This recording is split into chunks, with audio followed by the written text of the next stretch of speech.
Painkiller Ghosts, Chapter 23, Passing Time and a New Bottle of Pills.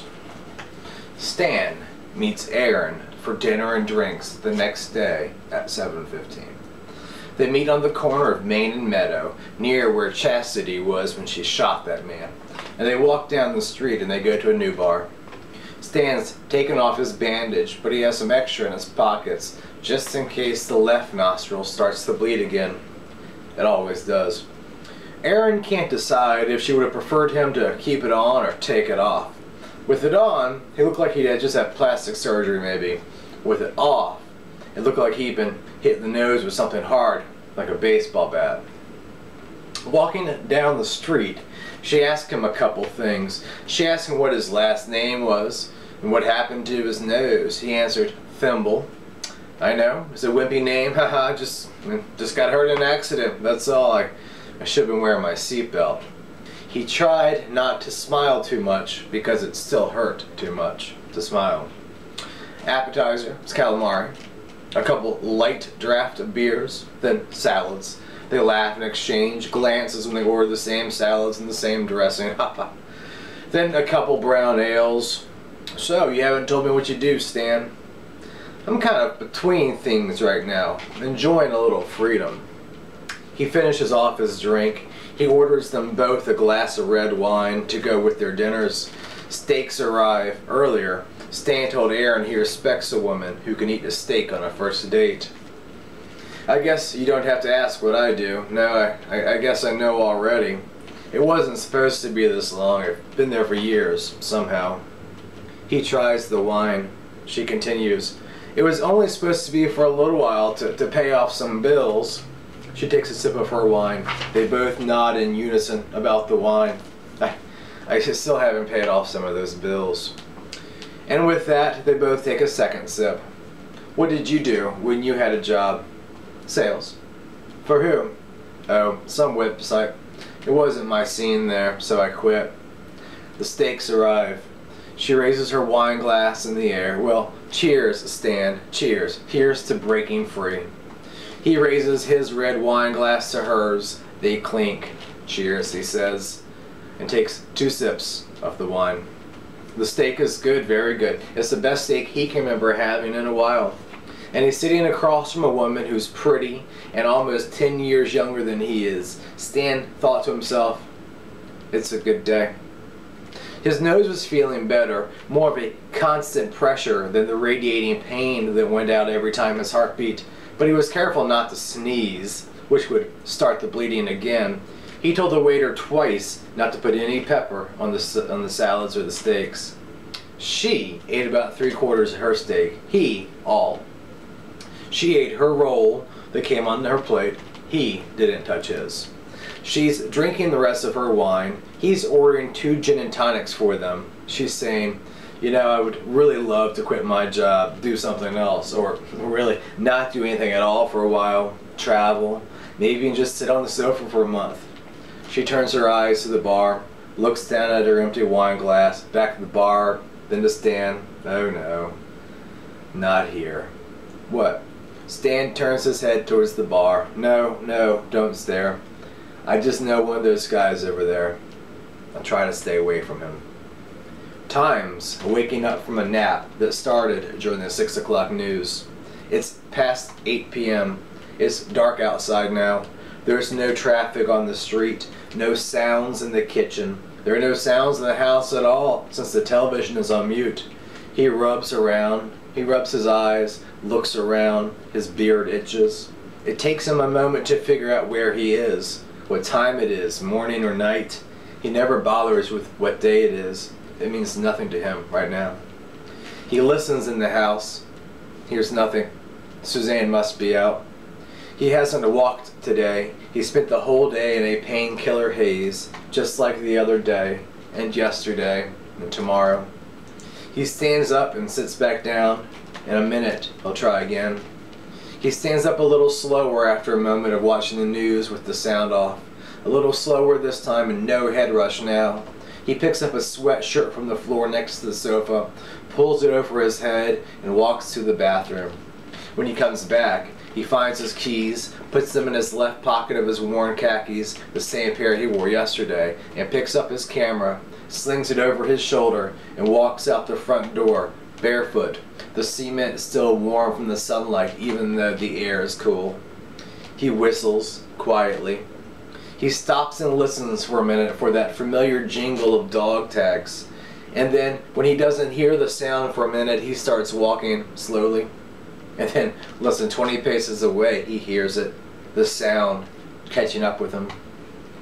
Suzanne pulls in the driveway just as Thyme turns the corner and walks off into the night.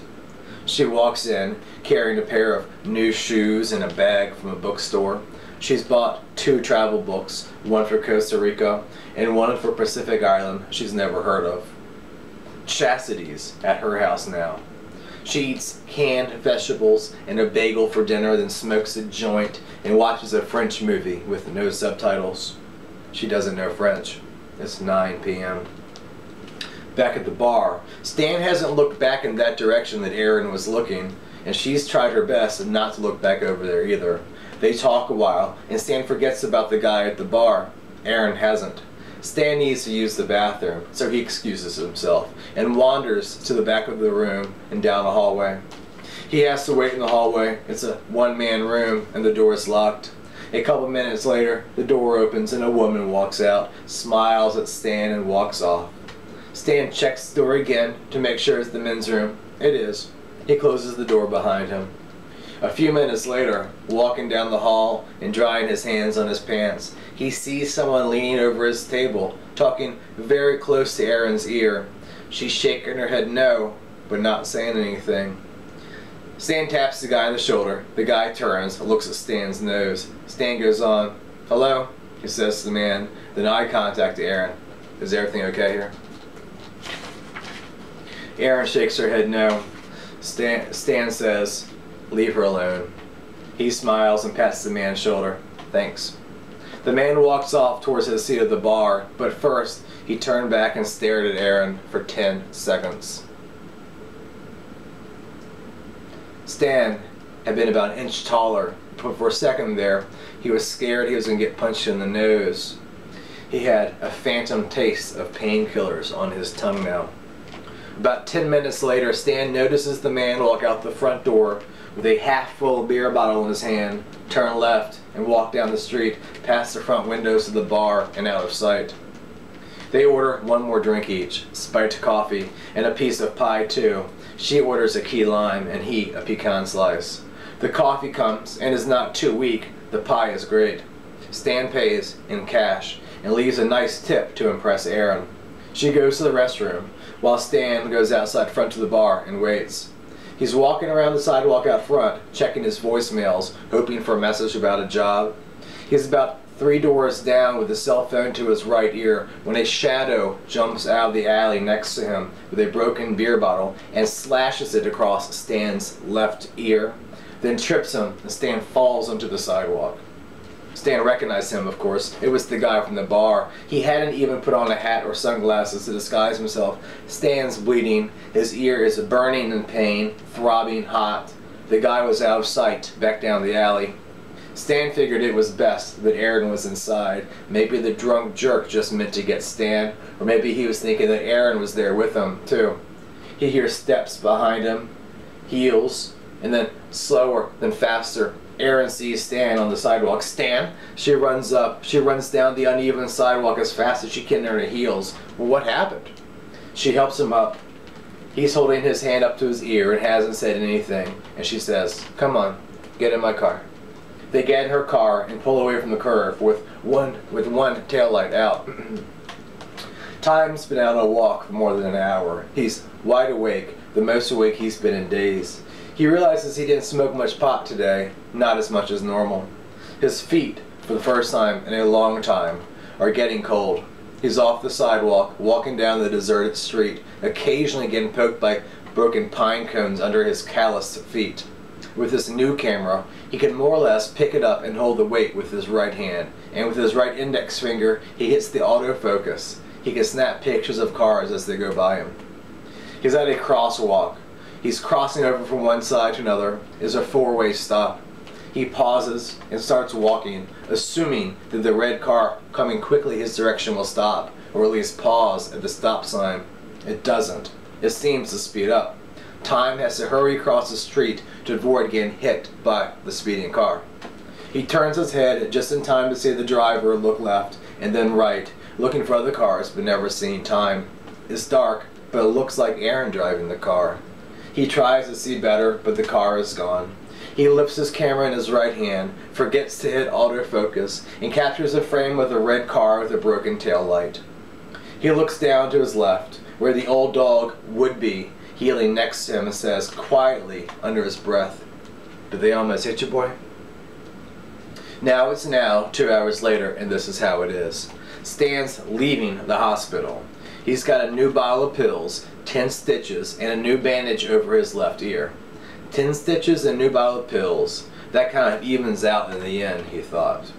Aaron waited for him the whole time, laughed with him as he filled out the forms, sat in the waiting room, watching cable news with him when he was behind closed doors. She walks him out to the car, closes the door after him, walks around and gets in the driver's seat, looks over and sees his bandaged ear, and smiles, saying, "You look like Vincent van Gogh." He smiles. He's not much of an art fan. The red car leaves the parking lot, driving towards Stan's house. He's going to leave his car near the bar tonight and get it tomorrow if it hasn't been towed. He directs her to his house. Left here, right here, that second one there. Here, park here. She walks him to the door. He has to go back to the car as he's left his new pills in it. It is the burning pain in his ear as he walked to the front door reminded him of them, of the pills. He comes back and Aaron says, "Aren't you going to ask me in for a nightcap or something?" "I'm not sure if I have any nightcaps here. Not even one beer." "I don't really care about the nightcap. Just invite me in, Van Gogh, genius." He does. She goes in. He pulls his keys, wallet, and puts the pill bottle down. She takes off her shoes and walks into the kitchen. She's taking off her shirt on the way in. Stan follows her into the kitchen. The only thing in his pocket is his cell phone. He takes it out as he enters the kitchen. He puts it on the table on top of some magazine, then takes off his shirt. Stan takes Aaron right there on the countertop, the same one that his wife would never do it on. And as he did Aaron on the countertop, he thought about being in Suzanne Exler's kitchen, about being with Suzanne. He thought about that the whole time. After they're done, while Aaron's in the bathroom, Stan gets a glass of water and swallows down 2 new pills. He's happy his nose didn't start bleeding right there in the kitchen between thrusts. But there's no blood on his face, and there's a woman walking in their house, around the house with nothing but a bra on, and the pills will kick in soon, help with the fire in his ear. And he sat, and he thought about Aaron, and he thought about Suzanne, and he felt good, real good.